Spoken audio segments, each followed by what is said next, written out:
taking over, that's a promise, not a threat. Uppercut, season off top, you stop breathing. And then we on Matchroom side, the fight we just talked about, me and P, we're gonna be in the house to watch Regis Prograis make his Matchroom debut against Danielito Zorrilla.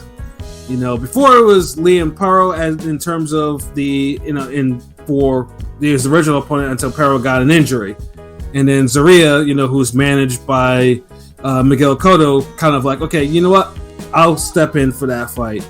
And Zorrilla's not a bad replacement. He's not. I mean, he's known for two things.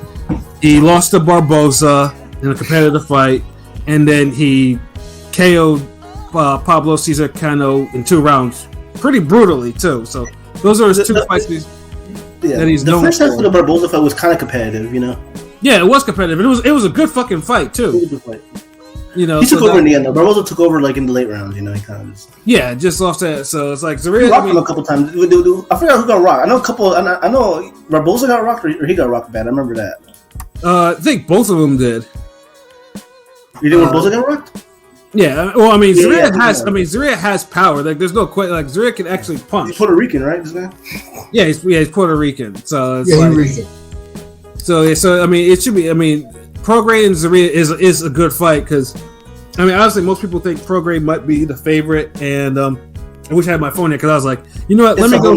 Bro. It's a homecoming. He's on a KO streak. Yeah, it's a homecoming fight because basically, from what me and Pete heard, like, Devin Haney's supposed to be ringside, so he's gonna be ringside for the whole fight and shit like that. So it's pretty much like Prograis signed Matchroom for 3 fights, and basically it's gonna be probably this fight and then probably the winner of Hitchens and Montana Love. You don't think Catterall? Or it depends who, and then most likely a Haney fight. But Haney, I think, might be the top priority. So, damn, Haney. I want Haney pause to ease in, to ease in to 140. But if go right after Regis, pause that motherfucker. But I'm just saying, like a light touch, to start. But if he goes against Regis, he got the light touches. Nigga Loma was. I expect Regis to beat his ass. I'm not gonna lie. I know some people picking Haney to win, but I think Regis would probably knock him out. Haney to beat Prograis? Shit. I've heard that, what I'm saying? I don't know. I mean, this is the thing. Haney sees something. He sees fucking something. Because off rip, like, Mikey Garcia saw something. I would not pick Haney to beat Prograis. But Mikey saw something in Spence, right? That's what he said. Mikey did see something in Spence. Like, he saw something that a lot of us saw. Yeah. Mikey had no plan B. Right. He convinced himself that Spence would present himself in that way. He thought he could outbox him, basically. He could have Spence didn't back for boxing. He didn't think Spence had that extra movement. He didn't think Spence could get on his back foot, keep a jab in his face, and use the ring. They didn't train for that. And Mikey's not a guy who's gonna pressure and come after you.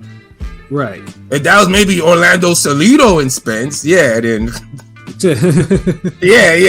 I guarantee you the punches probably wouldn't have did shit, but Salido would have put some hands on Spence somehow. Right. But yeah, it's different fighters, bro. So, and like I said, like the shit I said about Spence and Mikey is still true. Spence really don't move his head like that. He's open for the straight right if you have one of the best left 1-2s. Mikey Garcia has one of the best 1-2s in boxing. Yeah, Spence didn't even try to fight him coming forward until like the 8th, 9th round. So he didn't even trust his dad. And think about it. Spence is so much physically bigger and he didn't want a fucking chance going into that 1-2. I think Hitchens, I'm high on Hitchens, but I think he's gonna have to wait a little bit. I don't think he's gonna get the shot right away, Yeah, he's gonna wait. Yeah, if he beat Love, they're gonna fast track him. He's on his Ray 4, basically, he's Eddie's Ray 4, he's the Ray 4. I don't know if he beat Montana Love like that though. And then, but like I said, Haney, he's gonna get Montana. It would be some shit though if Haney. You sound real confident though. He's gonna beat Montana, bro. He's gonna hurt. Like that. Like he just gonna beat Montana Love. Then Love just gonna let him do it. The past 3 fights, he's looking kind of fraudulent, man. I mean, come on. I would love to see it. I would say this though. If Haney's there and they actually do sign him, then I'm pretty sure they're gonna fast track Prograis versus Haney. Like that. If Prograis retains against Zorrilla. That's a crazy fight. It's one of the biggest name fights you can make Cause look, dude, all these niggas have to do something. T.O. just fought. Josh Taylor out of the picture. Tank out of the picture right now. Ryan Garcia out of the picture. So Prograis is like Ryan a Garcia's default big name. And Ryan Garcia's in the picture though. He's out of the picture. Ryan Garcia's out. Dude, what? Didn't I just tell y'all about the leagues we've had? Like, look, Ryan Garcia's out of the picture for anybody serious. Yeah. But I'm saying, the only way Ryan Garcia gets into the picture, if he knocks out Rolly or Broner or any of those niggas on his tier, then it's like, okay, you earned another shot at being demoted again, type shit. Like, yeah, like Ryan Garcia to me is like Broner. Like, I don't want to hear about any of yeah, that. he's not in the picture because it's like there's only a few handful of fights that will even acknowledge that are decent for him. But I mean, he's the biggest fight in boxing this year. I mean, so far. He could be the biggest name, all that shit, but realistically, you know he's not looking to fight no fucking Prograis or no fucking Gary Antonio. Rolly got a belt. You know, if Rolly got a belt, you know, we can mention Ryan. That's what I'm saying. Dude, that's what I'm saying. Look, nigga, for the last time, Rolly, Broner, and Ryan Garcia, those three names, they'll circle each other because those the best names for each other for that division for those guys. Right, and Blazing Killer. You can't put those names to anybody else. And Blazing Killer, because this is your first time listening to the show, I'm He's been listening a couple times. He's been in a couple times. But if you listen, I'm very old school. So Ryan Garcia disgusts me as a. Yeah. I'm not even being harsh on Ryan. Look, I'm the only nigga here that be fucking who be fucking picking Ryan to win these fights and shit. Like, Ryan got fast hands. He got hands. I give Ryan more props on here than anyone else do. So ain't no one being. We're just being realistic on Ryan. Like, Ryan has to earn his. Ryan has to earn his place back. Just because, yeah, you could be a 25% of the face of boxing and still gotta earn that shit. Yeah, like, you know, Ryan, he's out of the picture because he got sat down with a body shot and stayed down, and now it's just like, I mean, like, yeah, he's out of the picture until, you know, he's only suitable for the names for. He's only a suitable name for other niggas who are damn near out of the picture or not serious enough for us to put against other people. I mean, I think him moving with Derek James was he's actually serious about boxing. He wouldn't have done that. No, that's great. But he has to do something with that. You could go there. You could go there all you want, nigga. You could pick up trash in front of the gym, nigga. I think the perfect fight. I know it's like a lesser name, but Jose Zepeda is the perfect name for Ryan at 140 to come back. No, he'd get his ass whooped. Dude, like, look. I would say, okay, you know what's the perfect name for Ryan Garcia? I'll give you this. Arnold Barbosa Jr. I mean, truthfully, Ryan would struggle with Danielito Zorrilla. Like, never mind. He would, but I'm saying, people, look, remember, we're back into this whole good names versus dangerous names. You got to give Ryan Garcia good names. Guys who are capable, who have skill, but they're not dangerous to the point where, like, okay, he could knock you out at any time, or he's a sharp puncher, dude, or he has a crazy work rate, he has heavy hands. Barbosa Jr. is a guy who has skills. He may lack some intangibles certain times.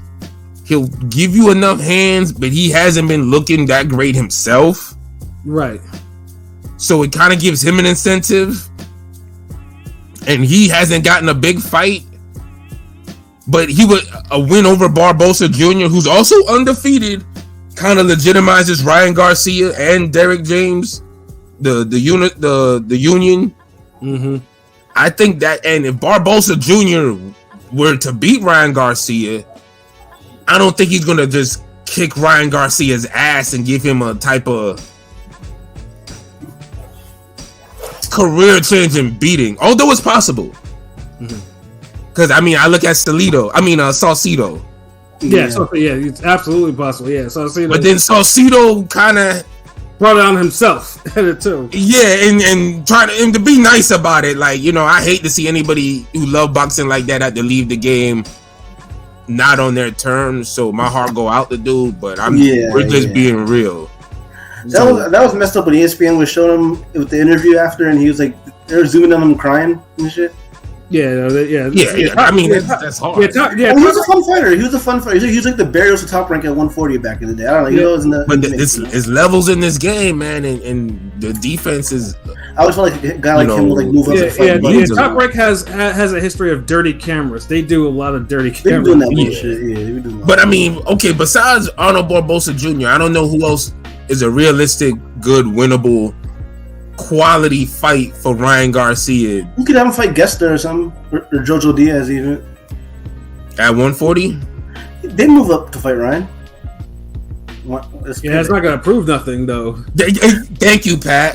Yeah, no, I know. And you see, I'm trying to give this nigga Ryan. He's a realistic win. I mean, there's not a lot of faith in Ryan Garcia. So I mean, who's the best guy he could be? You know what I'm saying? Like a Brandon Lee. Well, that's for Ryan. Ryan has to look at the person in the mirror and actually say, does he want to do it? Like wait, hold on. Yeah.